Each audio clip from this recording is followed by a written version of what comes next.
Hello and welcome to day 7 of September, this month's series. My name is Joon Kim. I'm an educational consultant, and for these series, I am taking concepts that I frequently use when working with students and apply them to everyday situations where you can make a difference. And so, speaking of making a difference, this is the Pay It Forward series. So I really invite all of you to take a moment to think about your talents and what you can offer and go ahead and pay it forward. So thank you so much to Life Coach University for the opportunity for me to pay it forward. All right, so let's go ahead and get started. So today, what are we talking about? So today, I wanted to spend some time talking about self-fulfilling prophecy, or sometimes we refer to it as self-limiting beliefs. And these are all sort of interrelated, but really at the core, what we're talking about is a belief or a thought, right? I mean, our thought, we have said many times, and we all believe that our mind is very powerful. And therefore, with any type of change or challenges, it really begins with our thought processes. Those of you that are experienced life coaches, you are all experts in this area because you help individuals begin with their mind, their thought processes, and then from there, the change or what the progress towards the goals are achieved. So in today's situation, I take a specific theoretical concept, which was made famous by Rosenthal back in, I believe, the 60s. And what he was fascinated was the power of how our beliefs affect actually the outcome. Or said another way, it is thinking about when you believe something so much, it comes true. Okay, so this is not exactly wishing on a star and making a wish and something coming true, but really highlighting the power of the human mind and how we have such a powerful belief, what we expect, and it comes to fruition. And so let's dive a little bit into it and break this concept apart. So again, there's many different names that are attached to this concept of belief becoming reality. We hear it as self-fulfilling prophecy, and some of you might have heard it as the Pygmalion effect. It's the same thing, but they go by different names. Now, self-limiting beliefs is just a more specific variety of, because we can think about how some of our beliefs can be positive, that they're adaptive, they're advantageous. These are the thoughts that allow us to make positive outcomes as opposed to negative. And so when we're talking about self-limiting beliefs, as the word suggests, it's because we believe that we just can't do it, right? We believe it, so that becomes the reality. So for example, very often you'll hear people make comments like, I'm not good at math, right? Maybe you're one of them where you have confessed that I am just not a math person.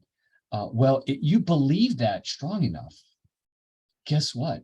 It is going to be the case, right? I mean, if you believe that you are not good at math, what would cause you to take on additional math challenges and additional opportunities to learn math, right? Well, you would avoid it. You would actually not invest because you already convinced yourself that you are not a math person. And so therefore, you will not be a math person. Or here's another example, and this one is very common, and you probably have heard it. If not, you're definitely going to hear it soon.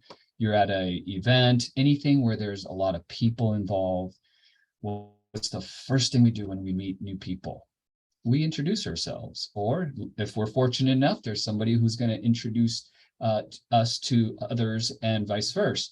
Well, how often have you heard this comment? I'm just not good with names. Well, if that is your belief, then you could almost guarantee you're not going to be good with names. I think you're beginning to understand what this concept is all about. And again, as the entire September series goes, It's really taking very simple concept, but it's so applicable to so many different areas of our lives. And for me, coming from education, this is particularly important. So for example, as I go back to one of the original researchers in this area, he looked at the power of that prior belief in how teachers and the relationship with their students are affected. And the way he did that was he had chosen some random students. And again, I could be getting the specific details of the experimental design off, but if you would like to know every single detail, I'm sure you could find it online. But here, I really want to get at the core, because again, that's the whole objective for me this month, is to take some really simple concepts, and I know all of you can use them in your lives. So what he did was he told a group of randomly chosen students that they were specially selected for a special program.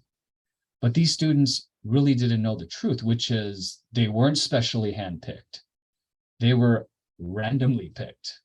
But what do you think was going through their mind when they were told that they were hand selected, that there was so many other students that were considered for the program participation, but it was them that ultimately were chosen? Of course, they're going to feel special. They're going to feel like, wow, I must be smarter than I thought. So they believe that. And then, of course, the researchers turned around and chose some random teachers. You know, we looked at all the teaching records, we interviewed the principal, and we wanted to find the best teachers at this school. You can guess where this is all going to go. So they chose random teachers to teach this special class with these randomly chosen students. So, of course, I'm sure all of you have guessed it, the findings were that these students did perform well. They actually performed much, much better than they had prior to the experiment. So these students, now some of them very well could have been high-performing, successful students by randomly chosen. It happened to be some of these students were extremely successful. But it's very possible that there are some students who weren't doing very well, and they really weren't getting the grades, weren't doing very well in class in general. But again, after they were chosen randomly for this program, this experimental program, that they perform much, much better, because again, they believed that they were special and that they were specifically chosen for the program. So again, all of this to say that the power of one's mind, your beliefs, is incredibly powerful. And in fact, there's other areas where this concept is applied, and we observe it. So for example, another place might be if anyone's ever been to Las Vegas or anywhere where they have a hypnotist, the power of suggestion, right? I mean, that's how powerful our minds are. Just when we do a little bit of manipulation, how much that it can be influenced, right? So we're talking about self-fulfilling prophecy, how when we believe something, it has a very, very, very high chance of becoming reality and come to fruition. So this concept can be used, again, as I said, very in a positive light.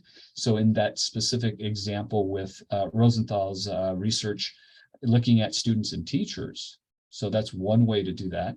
But we also know that just like many other things in life, something could be positive or negative depending on how it's used. So now when it comes to the self-fulfilling prophecy, one of the other key things to keep in mind is the word self makes it seem like it's exclusively from within. It's what you believe about yourself, which is true. That's certainly one dimension to it, that it is your own idea about yourself, right? And then we also know that because humans are so social, that we don't only respond to what we believe, but don't we respond to what others think about us? So what others think about us is, now some of us, we can deny that and say, I don't let anyone's thoughts about me affect me. right? I think when we're younger, we are more likely to deny that fact. Well, I'm not wearing this fashion because other kids are wearing it. I'm just wearing it because I like it, right? We're reluctant to admit how easily we are swayed and influenced by others. And there's so many other fun evidence and examples to illustrate that.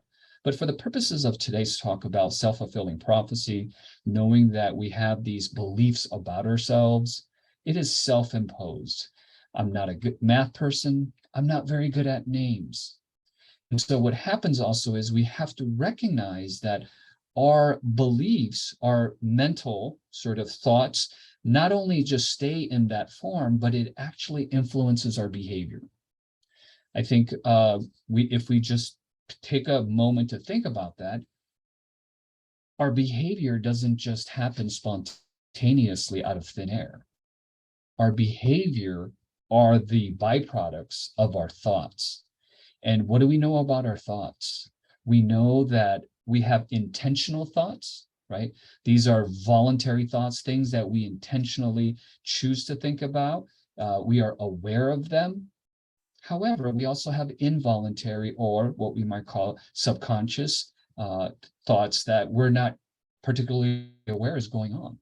They might be very, very deeply seated in deep memory that when we were young, for example, maybe we had siblings or maybe even parents where they told us, you're not good at math. So it's not so much you believe you're not good at math, but you in your environment, it's other imposed belief and you internalize that.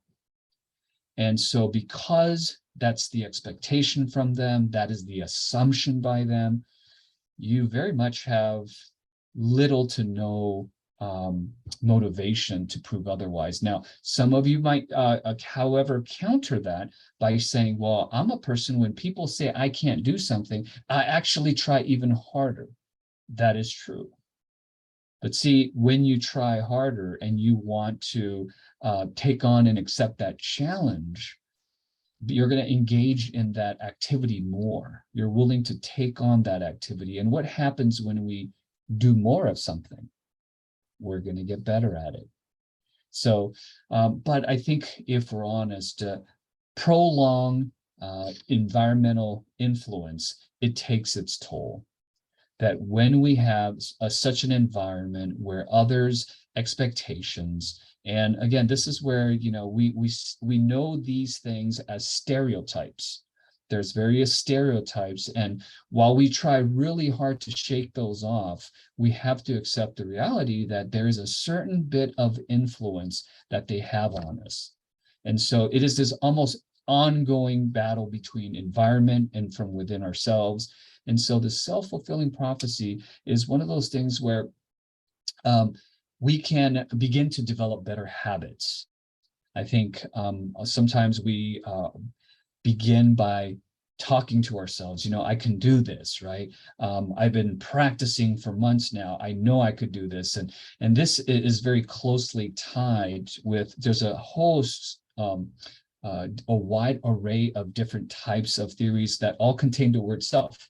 There's like self-confidence, self-esteem, self-concept, self-confidence, and self-efficacy. That's one that always gets confused. That is the belief that if you can truly do something, as opposed to whether you feel like you can do something. So once again, a very subtle difference, but there are things where we feel like we can do something, but we also have this sort of cognitive piece, intellectual side of us that says, you know, I could try it. I know I can make myself try to believe that I can do it, but really deep down inside, I don't think I could do it, even if I gave it my best. So self-concept, self-esteem, I mean, but for today, I really just wanted to focus on this powerful concept known as self-fulfilling prophecy. So our environment has a tremendous impact on our thoughts, and therefore, as a consequence, our actions. And as we have been discussing, our thoughts influence our behavior. And guess what? Our behavior affects other people. It could affect other people's thoughts, It could affect other people's behavior. And it's sort of what we would call a feedback loop. It goes, we influence them, they influence us. And it's really the cyclical thing where very much like the chicken or the egg, which came first, catch 22. And so being aware of that, I think gives us an opportunity to break that cycle. Instead of saying you're not good at math, instead of saying you're not good with names, you could actually begin to say, you know what, I'm learning to do math. I am improving in math. And with that, you'll be able to break that vicious cycle.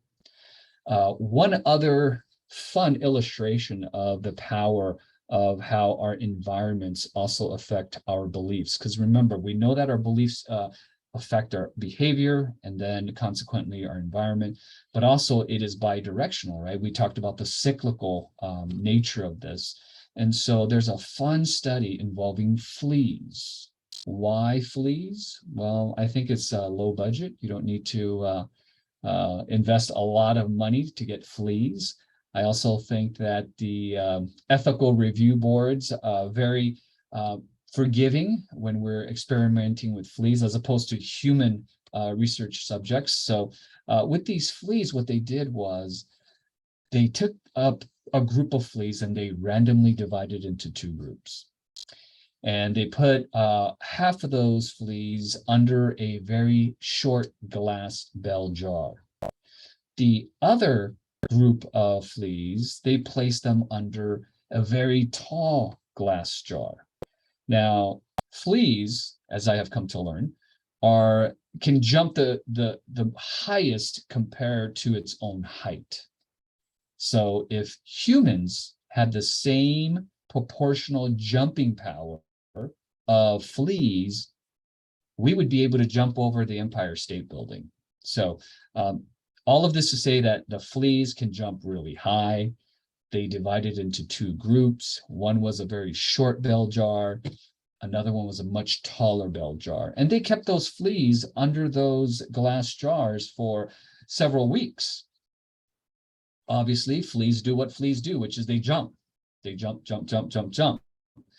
And after those 2 weeks, the experimenters remove those glass bell jars and began to record how high these fleas were jumping.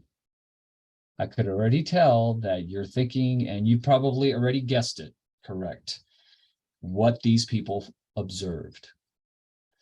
The fleas that were housed under the short bell jar only jumped as high as the short bell jar. So the height of the environment, right? So the height of the jar. In comparison, the fleas that were placed under the tall bell jar, they were jumping high. They were jumping to the height of the bell jar. I'm pretty sure that I don't remember the exact height of that taller bell jar, but let's just say that the fleas could actually even jump higher, but they didn't. They jumped to the height of the glass jar they were under.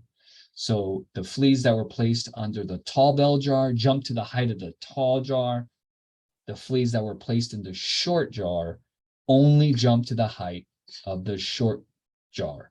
So that's not rocket science, I think, but that is very interesting, isn't it? That our environment and what we might call glass ceiling, that's another concept that we've heard, or expression, that there's a glass ceiling for, I don't know, perhaps certain jobs, positions, or they might use the word dead end. It's a dead end job, but all of this to say that there is this limiting sort of threshold. So thinking about this concept, when you believe that you cannot, well, you've placed an invisible glass limit to yourself. And now compare that to someone who has not placed a glass limit to their abilities. That's a person who can really, celebrate the incremental progress towards a much bigger goal. So self-fulfilling prophecy, the power of our beliefs, and how we can almost will it to reality, to fruition. So as parents, we can certainly apply this when we're thinking about ourselves, our role as parents. I think sometimes we can be hard on ourselves to say that I'm a bad parent, or I didn't do enough. I mean, there's a lot of these emotions that swirl around. But when we have those thoughts, when we have those beliefs, you bet those ideas and thoughts are going to influence our behavior. Um, because again, the way we change our behavior begins with changing our thoughts. I think that is something that is very straightforward that we can all agree. But again, this is where it is a cyclical relationship. So sometimes we do start with the behavior, but it's much, much more difficult, but it can happen. So one specific example might be when you have to go work out. Well, I chose the word you have to, but an individual has made a commitment to work out. And so when you go work out, there's a science behind it that the adrenaline and the endorphins the euphoria that you experience from that behavior affects your cognition, your thought process, and say, whoa, I like working out. And so what do you do when you like something? You do more of it. And then it is that cyclical nature. So hopefully you found that simple concept very useful. Maybe you want to just begin with, now sometimes we hear people say just happy thoughts, but those happy thoughts cannot just remain a thought, but there really has to almost upgrade. I don't know if that's the right word, but it's the word that comes to me right now, is it upgrades or it advances towards an expectation. I think that's a key difference between just having an idea or a thought and an expectation, because an expectation is, if we think of it in terms of distance, closer towards that outcome or the goal. So once we have that thought belief, we can get ourselves to that point of expectation, which then is inevitably going to affect our behavior. And that is going to get us closer and closer to our outcome, our desired outcome. And what happens when we hit the desired outcome? Well, guess what? It makes us feel good, makes us want to do it again and again. And so people will talk about sort of the cycle of success, or as we discussed, a cycle of failure, depending on which direction you go. So the power of our beliefs, it is no joke. So thank you so much for joining me today. Have a wonderful weekend. I'll see you next week.